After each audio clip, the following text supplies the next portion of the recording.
What if I told you that knowing how to argue with your boss could actually cure a physical disease? I mean, it sounds completely absurd, right? Yeah, Like something totally made up. right. It sounds insane. But today, we're actually looking at research showing that learning how to navigate these really intense, high-stakes conversations doesn't just save your career or, your relationships. Yeah. It literally saves It's lives. wild. It is a staggering connection to make. But the data is just right there in the studies. Researchers conducted this study of patients who had contracted malignant melanoma, Okay. and they divided these patients into two groups. One group received standard, traditional medical treatment. The other group received that exact same traditional treatment, but with one addition. Which was what? Just 6 weeks of training in effective communication skills. Wow. Right. Learning how to express themselves in high-stakes situations. And 5 years later, the survival rate for the untrained group was 70%. Okay, 7, 8. For the group that learned how to communicate effectively, their survival rate was 91%. Okay, let's unpack this. A 21% jump in cancer survival just from learning how to talk to people. It's incredible. That means mastering these moments isn't just about being a polite conversationalist or navigating office politics. It dictates the trajectory of your entire life. So today, we're going on a deep dive into the science and strategy of what researchers call crucial conversations. Exactly. And just to define our terms right out of the gate, a conversation becomes crucial when it hits 3 specific criteria. 1, the stakes are high. 2, opinions vary. And 3, emotions run strong. Right. And we all face these. I mean, think about it. It's the discussion with a partner about finances or, confronting a coworker who always takes credit for your work. Ugh, the worst. Yeah. It is a universal human experience. But what is also universal is that when the pressure is on, our communication skills tend to just completely evaporate. Right. Why does it seem that when a conversation matters the absolute most, we are on our absolute worst behavior? We yell, we retreat, we say horrible things we instantly regret. Well, the research points straight to our anatomy. It's a biological trap. The trap. Yeah. When someone disagrees with you on a hot topic, your adrenal glands immediately pump adrenaline into your bloodstream. And then, this is the crazy part, your brain literally diverts blood away from your higher level reasoning centers. Wait, it takes blood away from the brain. Yeah, and it sends it down to your large muscles. Because your body doesn't know the difference between a threatening opinion and a physical predator. Wow. It's the classic fight or flight response. Your heart rate spikes, your breathing gets shallow. You are literally preparing to either punch someone or run away. It's hilarious, but also tragic. You're entering a boardroom debate about quarterly budgets, but your body thinks you're facing a saber-toothed tiger in the wild. Exactly. You are trying to do complex, real-time social multitasking, but you are operating with the brain of a rhesus monkey. No wonder we say stupid things. What's fascinating here is how successful people manage to bypass that biological trap. Okay, how do they do it? Well, the people who navigate these crucial moments effectively do one specific thing differently. They focus entirely on filling what is called the pool of shared meaning. The pool of shared meaning, it's almost like a communal potluck, right? Oh, I like that. If I'm too scared to bring my dish, or if I aggressively shove my dish in your face and tell you yours is garbage, the whole meal is ruined. The goal is just getting all the food on the table, right? That is a perfect analogy. The pool of shared meaning is the free flow of information between two or more people. Right. Everyone enters a conversation with their own opinions, feelings, and theories, their own dish for the potluck. The goal of a crucial conversation is not to win the argument. Which is hard to remember in the moment. So hard. But the goal is to get all of that relevant information out of people's heads and into the open pool where everyone can see it. So there's a fascinating case study we have in the sources about a VP named Kevin. His CEO, Chris, was pushing to move the company's offices to his own hometown. Right, which was a terrible idea. Objectively terrible. It would cost a fortune, they'd lose talent. And Chris, the CEO, was getting highly defensive, raising his voice and shutting people down. Basically, his rhesus monkey brain was in full swing. Oh, yeah. So everyone else in the room went completely silent. Because they withheld their meaning from the pool. Exactly. But Kevin calmly spoke up. He didn't attack the CEO. He simply pointed out that the CEO was violating his own decision-making guidelines by forcing this through without review. He kept it about the facts. Right. Kevin succeeded because he just took his dish, the facts about the guidelines, and placed it into the open pool. He made it visible. And on the flip side, We have to look at the danger of a shallow pool. Hmm. When people withhold meaning, individually smart people do collectively stupid things. Oh, man. Think about how this plays out in a medical setting. There is a shocking example in our source material of a patient who went in for a routine tonsillectomy, and the surgical team mistakenly removed a portion of her foot. That is horrifying. I mean, how does that even happen? 7 different people in that operating room noticed the surgeon was working on the foot. 7. 7. But they were too afraid of the surgeon's temper to speak up. The pool of shared meaning was completely empty because fear kept everyone silent. No one brought their information to the table. Which means if you want to avoid these disasters in your own life, we have to figure out how to keep that pool flowing. But it seems like there is a logical first step here. We can't positively contribute to the pool of shared meaning if we're, like, secretly driven by the wrong motives. We have to start with ourselves. Right. Start with heart. Start with heart. Absolutely, because if your hidden agenda is to punish the other person or, to look like the smartest person in the room, you aren't trying to share meaning. You are trying to win. There's this story that perfectly captures this trap. 2 little girls are fighting over a single hotel bathroom after a sweltering, exhausting day at Disneyland. A classic family vacation nightmare. Completely. They are sweating, they are miserable, and they are screaming, pushing, and calling each other names outside the door. Their dad tells them to figure it out themselves, with the only rule being no hitting. Good luck with that. Right. It takes them 25 minutes of bickering before they actually use the bathroom. In the heat of the moment, they completely lost sight of their actual goal, getting clean and using the restroom. Yeah.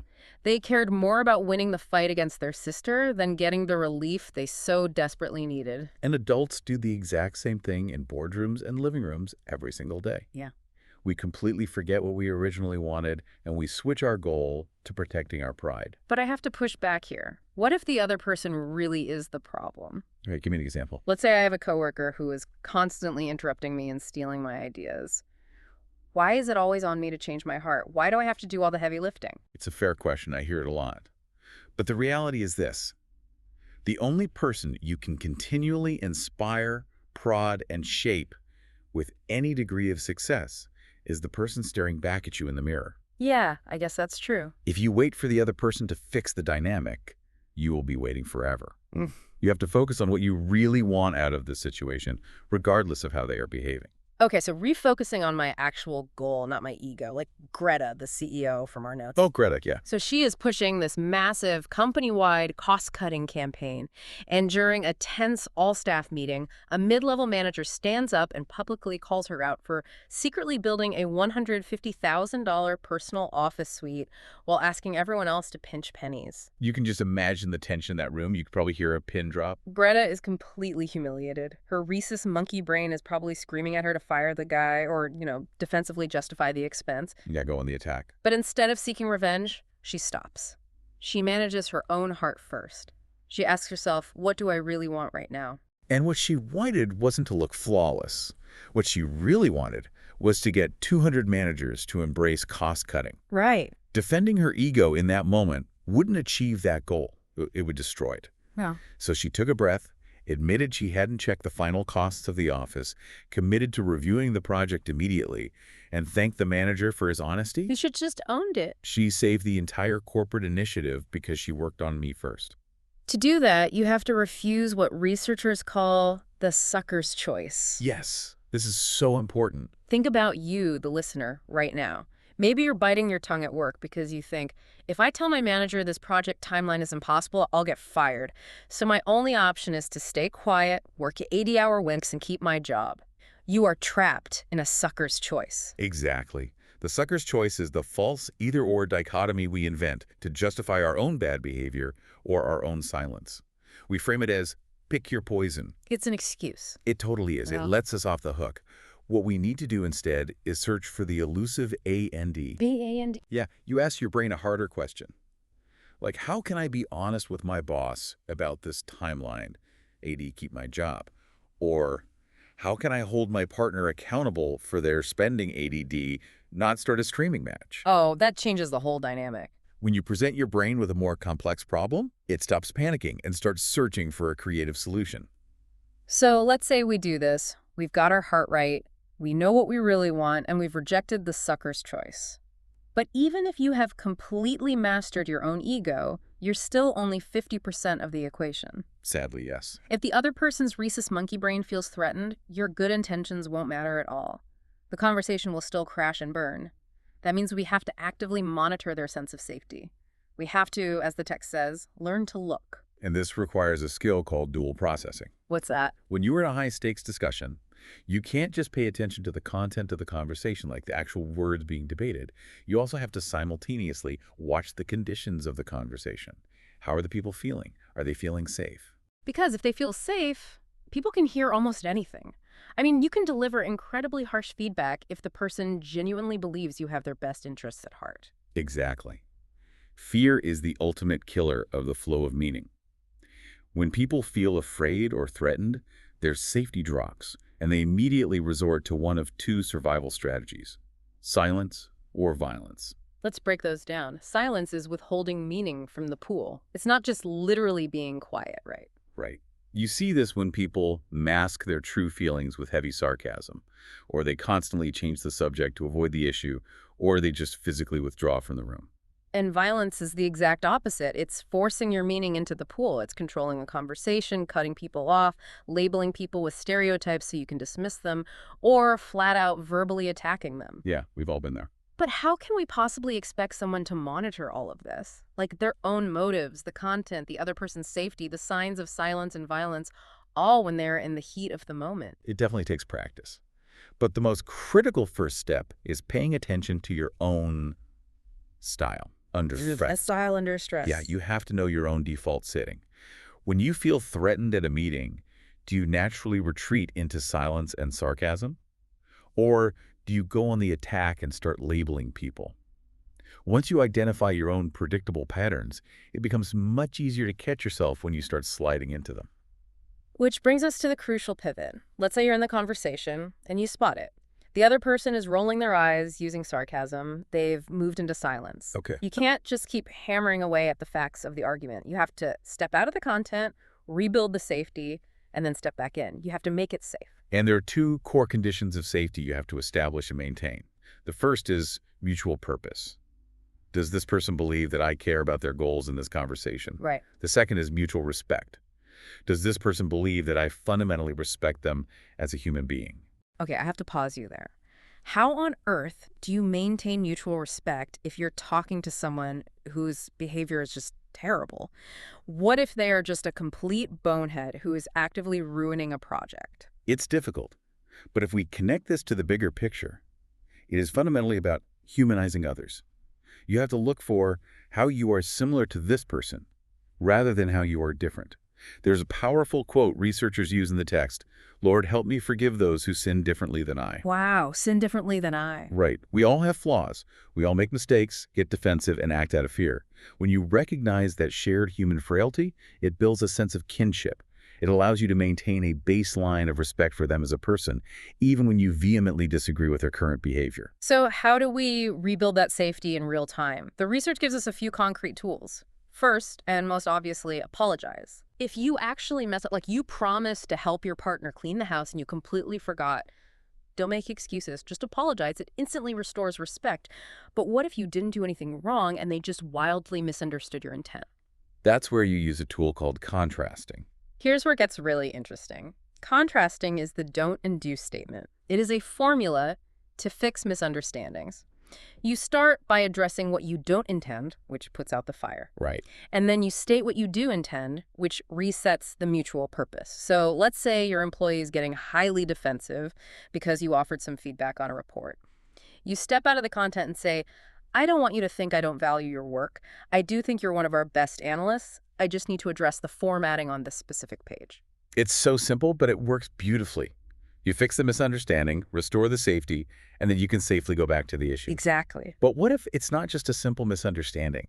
What if you actually have genuinely, fundamentally different goals?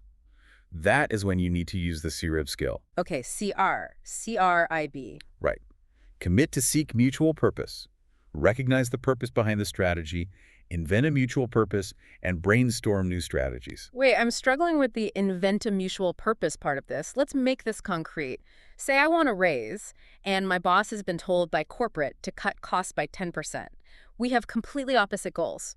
How do we literally invent a mutual purpose there without one of us just losing? It's a great question. Let's walk through it using crib. First, you commit to seek mutual purpose. You step out of the fight and say, it seems like we're stuck. I want to raise, you need to cut costs. Let's commit to staying in this discussion until we find a solution we both feel good about. Okay, so calling a timeout. Then recognize the purpose behind the strategy. What does that actually mean? Well, people often confuse what they want, which is the strategy, with why they wanted the purpose.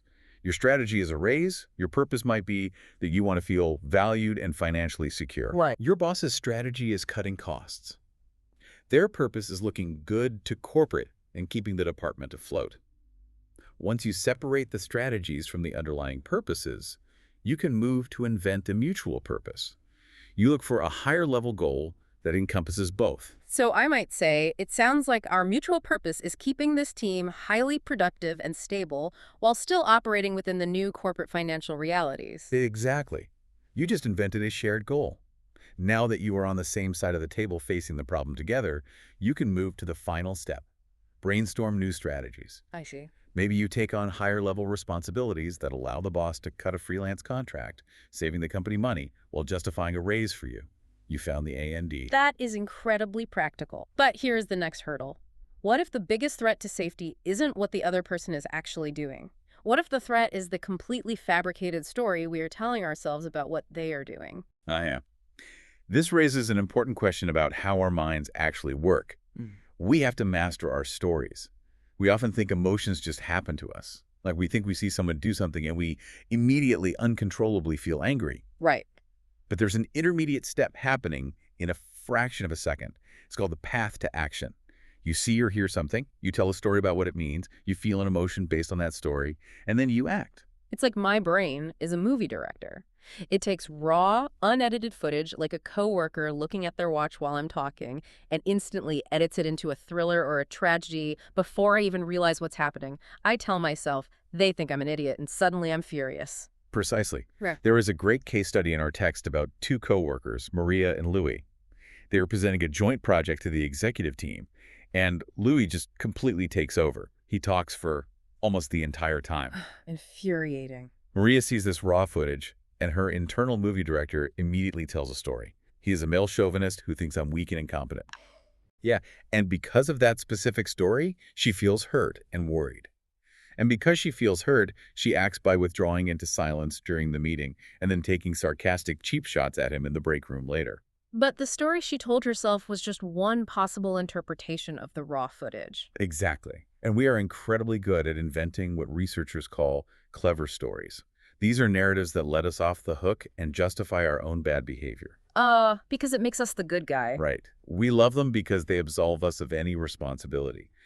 There are three main ones we all use. The first is victim stories, where we tell ourselves, it's not my fault. We completely ignore our own role in the problem. Then there are villain stories. It's all your fault. We assume the absolute worst possible motives for the other person. We turn a normal, flawed human being into a cartoon evil mastermind. It's so much easier to yell at a villain than a person who just made a mistake. Yep. And finally, helpless stories. There's nothing else I can do. We use fixed traits to justify our own inaction. We tell ourselves, my boss is a control freak who will never change, so there's no point in giving him feedback. I'm helpless. So how do we break out of this internal algorithm? How do we fire the bad movie director? You have to force yourself to tell the rest of the story. I love this challenge for you, the listener. To beat these clever stories, turn victims into actors, ask yourself, what is my actual role in this problem? Did I fail to set a boundary? Right. Next, turn villains into humans. Ask, why would a reasonable, rational, and decent person do this? And finally, turn helpless into able. Ask, what would I do right now if I really wanted good results? Think about Maria. Once she stopped her villain story and asked herself why a reasonable, rational person like Louis might take over the presentation, she realized he might just be incredibly nervous about the project's quality. It wasn't about her at all. No. She set up a meeting, shared her perspective, and learned he was just panicked. And he actually tended to nervously babble when anxious. They fixed the dynamic instantly, but only because she mastered her own story first. Okay, so let's put this all together. You've fixed your motives, You've ensured the other person feels safe. You've mastered your internal story and stopped inventing villains. Now the rubber meets the road. How do you actually open your mouth and deliver a highly sensitive, difficult message without blowing everything up? This is where you use the STATE framework, STATE. It's a step-by-step path for talking about the toughest issues. Let's walk through it. S stands for share your facts. You always start here because facts are the least controversial and the most persuasive thing you have. They aren't insulting. Yeah, that's key. There's an intense example in the text of a woman named Carol who is reviewing her family's finances and finds a $48 credit card bill for a local motel. Oh. Her brain immediately jumps to a villain story. My husband Bob is having an affair. But instead of storming into the room and leading with the accusation, which would trigger his fight or flight response, she leads with the facts. She says, I was checking our credit card bill, and I noticed a charge for the Goodnight Motel. It establishes a safe baseline. From there, you move to tell your story. This is where you explain the conclusion you are drawing from those facts. It takes confidence to do this without piling on every negative emotion you feel. Right. Carol says, when I see a motel charge like that, it makes me worry. That's how my sister found out her husband was having an affair. Notice she owns the story. She doesn't state it as a universal fact. Then comes A, ask for others' paths. You have to demonstrate genuine humility by actively inviting their point of view into the pool of shared meaning. She asks, what do you think is going on with this bill? Can you help me understand? The next T is talk tentatively. This is about your tone. You share your story as a hypothesis, not as concrete reality. You have to use the Goldilocks test. The Goldilocks test. Yeah, not too soft, where you sound apologetic, like, this is stupid, but... Yeah. And not too hard, and like, you ripped us off. Just right. It's something like, it's starting to look like you're taking these office supplies home for your own use. Is that right? It leaves room for them to explain without losing face.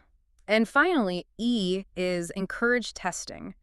You want to make it truly safe for them to disagree with you. Play devil's advocate against your own argument if you have to. Say, am I missing something here? I want to hear your perspective, even if you think I'm completely wrong. If we connect this to the bigger picture, our own passion can often be our worst enemy in these moments. The more we deeply care about an issue, the more we try to force our views on others. We stop sharing facts and start stating our opinions as absolute, unquestionable reality. We literally try to beat people over the head with our beliefs. We think volume equals persuasion. Exactly. And human nature dictates that the harder you push, the more resistance you create. You don't have to water down your values, but you do have to back off your harsh language. Hold firmly onto your core conviction, but soften your approach so the other person actually has the emotional room to listen without feeling attacked. Okay, let's zoom out because we have covered incredible ground today. Ah. We started with the biology of why we fail, and we ended with a precise script for success. You now have the blueprint. You don't have to fall victim to the rhesus monkey brain. That's right. By starting with your heart and defining what you really want, spotting the signs of fear through silence and violence, stepping out to use assess, contrasting to build safety, mastering the internal movie director in your head, and finally using the STATE framework to deliver your message, you can navigate literally any crucial conversation. And as we close, I want to leave you with this final thought. Think about the person in your life you are most dreading having a conversation with right now. We all have one. We do. The one who always gets defensive or always shuts down. What if their defensive, frustrating behavior isn't a sign that they are impossible to deal with, but simply a sign that they are terrified? What if they are just waiting for you to make it safe enough for them to speak? That is such a powerful reframe. So picture that high-stakes argument again, the one waiting for you in the kitchen or the boardroom. But this time, instead of the yelling, the sweaty palms, and the adrenaline, picture yourself simply keeping the pool of shared meaning open. Take this knowledge, go apply it to that conversation you've been putting off, and see what happens. Thanks for joining us on this deep dive.